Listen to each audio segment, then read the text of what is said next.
Big Four yacu reka tuyihere mu gihugu ca Colombia. Twarabigoretse ko rero ko mu gihugu ca Colombia rero hariko rero harabera inama yamara imisi ibiri yatangwe ku munsi wa gatanu gushika ku munsi wa gatandatu.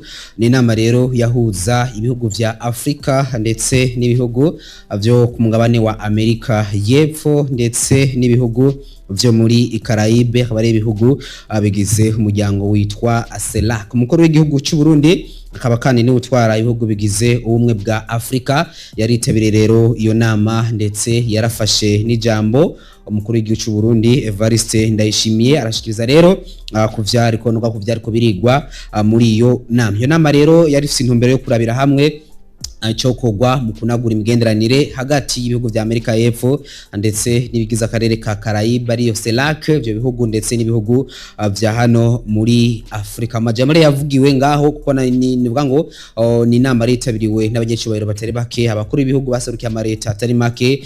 Umwe rero wese yarafashe ijambo haragira icyo avuze ku ruhara rwiwe ndashane mu komeza imigenderanire hagati ya CELAC ndetse n'ibihugu vya Afrika. Nabona ku masanamu n'umukuru w'igihugu cy'u Burundi Evariste Ndayishimiye yarafashe ijambo arashikiriza ijambo ndetse mu byo yashikirije mnavuga ngo muri bikiyashikirije yaravuze ko ikintu gikwiye gukorwa na cyane rero mu kunagura imigenderanire hagati y'ugu vya Afrika ndetse na CELAC aruko rero boraba bakiga cyane rero nuvuga ngo ivyo biga ko byose akaba ari vya bintu bigirira inyungu impande zose, apana ko bizahugira inyungu uruhande rumwe uruhande ruriya canke urundi aho bigikwiye gukorwa nuko ico kugwa cyose mu kunagura iyo migenderanire hagati y'ivyo bihugu yahaba hagati ya CELAC ndetse n'ibihugu vya Afrika nuko hoba inyungu ku mpande zose. Ikindi kandi nuko yagiranye umubano rero n'abakuru b'ibihugu batari bake, hawa Brazil, hawa Uruguay, hawa Mexique, ahubwo ko batari bake baganiriye.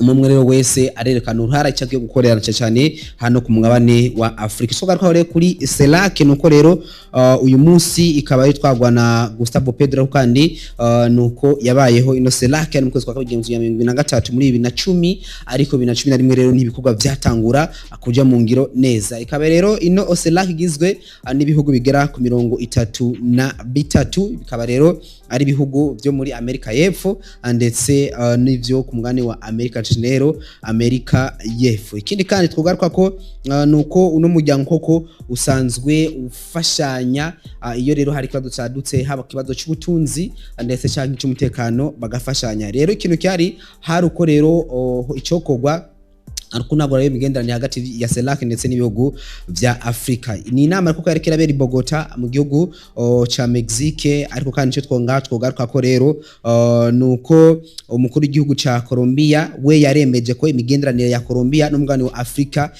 novuga ngo imaze igihe kirekire rero idateye imbere nkuko vyategerezwa. Ngahani rero vyagiye birategwa n'ingorane zishingiye kuri kahise hamwe n'ivyo rero abakomoka muri Afrika baba muri ico gihugu ivyo basaba. Ivyo rero bikaba byashikijwe n'icegera cy'umuvugizi w'umukuru w'igihugu cy'u Burundi Sebastien Ntahongendera inyuma rero yo mubonano hagati y'abakuru b'ibihugu by'u Burundi ndetse n'igihugu ca Colombia. Ntahongendera rero yamenyesheje kandi ko rero ubu Bogota nuvuga ngo ishira imbere gusubiza hamwe nk'intambwe ya mbere ikenewe kugira rero imigenderanire isubire gutera imbere. Na rero mu ntumbero yo kubaka kazoza keza, Colombia rero nderekana icyumviro gikomeye cyo gusubira gutanguza no gukomeza imigenderanire n'abakomoka muri Afrika baba muri ico gihugu. Rero nuko muri iyo ntumbero hariko rero harategurwa inama izohuza CELAC ndetse na Afrika ifise intumbero yo kubaka imigenderanire ishingiye ku nyungu rusangi. Ayo mukuru w'igihugu ca Colombia kandi yarashimye kandi uruhara rukomeye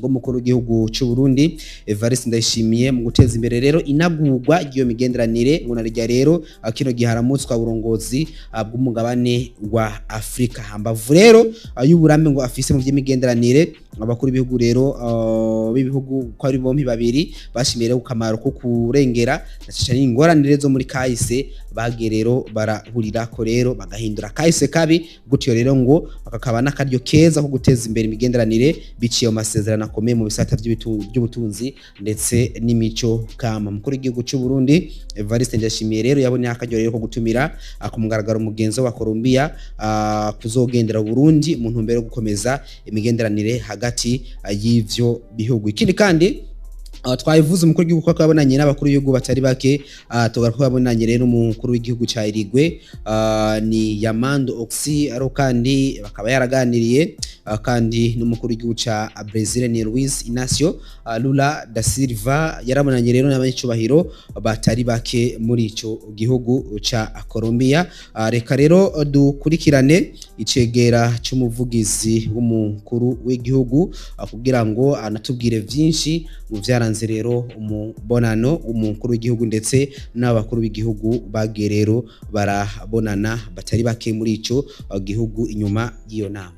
Imbere rero yo gutangura inama nyezina ihuriramwo abakuru b'ibihugu n'icubahiro Varisito Ndayishimiye yagiranye imibonano nabo basangiye amabanga n'amabango ariko kandi n'abandi banyacubahiro barayaga utuntu n'utundi. Uwo batanguye kubonana n'umukuru w'igihugu ca Brazil nyenicubahiro Lula da Silva. Uwo munyacubahiro akiganira na nyenicubahiro Varisito Ndayishimiye yamukeje nk'uko bisanzwe kubera amabanga aherutse kushingwa, ariko kandi ashoka ashikiriza iciyumviro yibaza yuko cofasha Afrika gusumba. Ati Afrika nishireho umugambi no kwita igihangange c'umugambi, umugambi ufatiye kuvyo bimwe byo bibanzira iterambere bita infrastructure, ariko kandi n'amahinguriro rutura, kugira ngo uwo mugambi bawushikirize ibihugu n'amareta, bawushikirize amashirahamwe, bawushikirize abantu bose bashobora kumva yuko boshobora kuwutereramwo kugira ngo Afrika itere imbere. Kandi uwo mugambi wofasha ibihugu vyinshi gusumba uko biriko biragenda muri no minsi muri Afrika, kuko bo bari umugambi wiyumviriwe atari ku rwego rw'igihugu, atari ku rwego rw'akarere, ahubwo ari umugambi wiyumviriwe ku rwego rw'umugabane wose.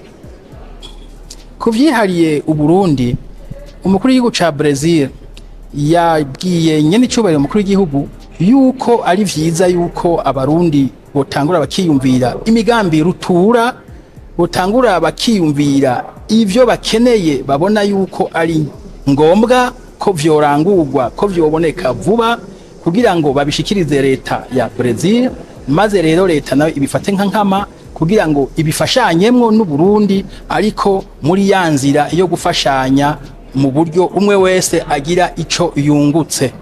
Umukuru w'igihugu cacu ciza c'u Burundi Varisito Ndayishimiye nawe yashikirije akababaro avuga ati abene gihugu baba mu bihugu bifise ubutunzi bibayabaye barakwiye kwinegura ku myaka, ku gihe bataye bahanze amaso ibihugu rutura kugira ngo bibafashe. Ati kuri ubu iyo ibihugu biri muri uwo mugabane mu by'ubutunzi byiyungunganya bikaja hamwe, kuri ubu hari aho ubu umbere biba bimaze gutera imbere gusumba, hari aho bimaze gushikira n'ibihugu mbere vyabishize mu buja, ugasanga mbere no kubirengana bishobora kuba byaramaze kubirengana.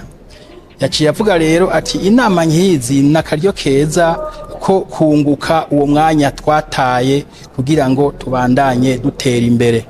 Nyenicubahiro Varisito Ndayishimiye yabonanye kandi n'umukuru w'igihugu ca Uruguay nyenicubahiro Yamando Oxy. Abo banyacubahiro babiri bahurije ku ciyumviro c'uko iyi nama yabaye yari inama kaminuza ihuza iryo shirahamwe CELAC n'ibihugu vy'umugabane wa Afrika, ariko bobo bipfuje yuko hoba inama kaminuza no kuvuga y'abakuru b'ibihugu baje baseruka nk'abaserukira ishirahamwe ry'ubumwe bwa Afrika, bataje umwe nk'uvuye mu gihugu cyo muri Afrika.